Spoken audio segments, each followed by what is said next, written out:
Rebecca, you out here just letting strange men kiss you? What's going on? Oh my God. Yeah.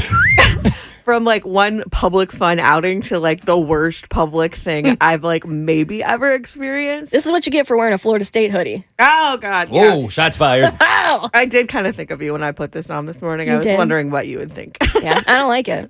There it is. There you go. You wanted to know. There's my opinion. There's the thought. I'm sorry.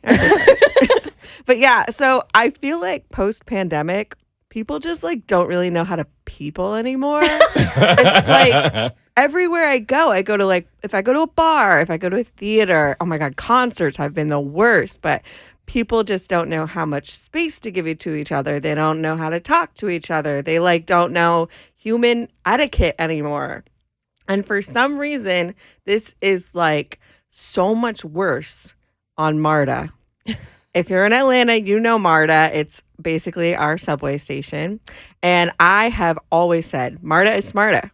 Always take Marta. If you ask me to pick you up from the airport, I will never do that. I'll pick you up from Marta, but I'm not picking you up from the airport. Marta is right there. And it's perfect. It cuts through traffic. You can listen to music. You can read a book. You don't have to worry about these insane Atlanta drivers. I've always loved Marta. I've been taking it since I was a kid. I take it alone. Some people think it's scary. I think they're dumb. It's very fun because 99% of the people, they're just trying to get where they're going, just like you are. But I met one of the 1%ers kind of recently. And yeah, what he did was very egregious and very shocking to me personally.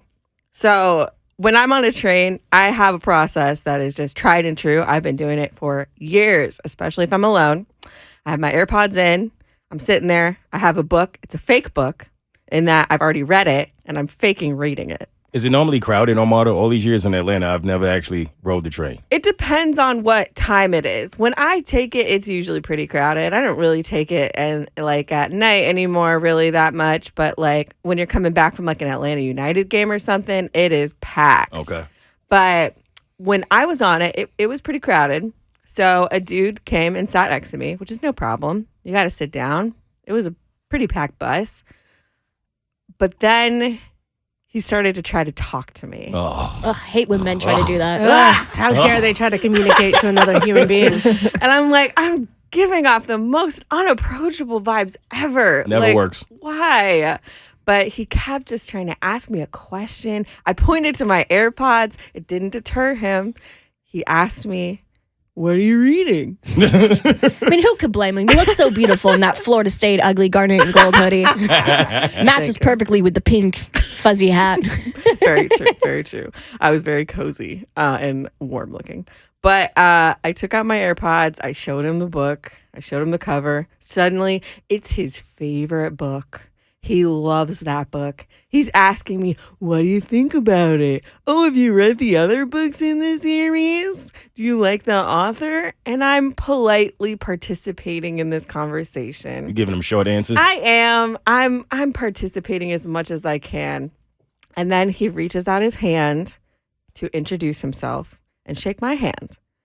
And for some reason, like a big dum-dum, I do. I reach my hand out. He grabs my hand, wrenches it towards his face, and plants the sloppiest kiss. In a post-pandemic world? Yeah. Never. No. Tongue to hand? I felt tip of tongue. Oh, my God. There was moisture on the back of the hand. And luckily enough, we were just stopping at 5 Points, which was not my stop. But I decided at that moment it was. So I jumped up, walked to the end, got off, and he followed me. No. He followed me to the doors. Well, you got to kiss your other hand. I jumped. Oh, God, no. Yeah, even it out. How it goes? What? He's like French or something? He just wanted to taste your skin before he wears it. No. Luckily, I was able to jump through the door. And he was on the other side, and we just watched each other as the train went by. He's like, "This is my sliding doors moment." And you're like, "Thank God I escaped certain death." All right, but you did get away. I got away with something. We'll figure out what that is later. The Bert Show.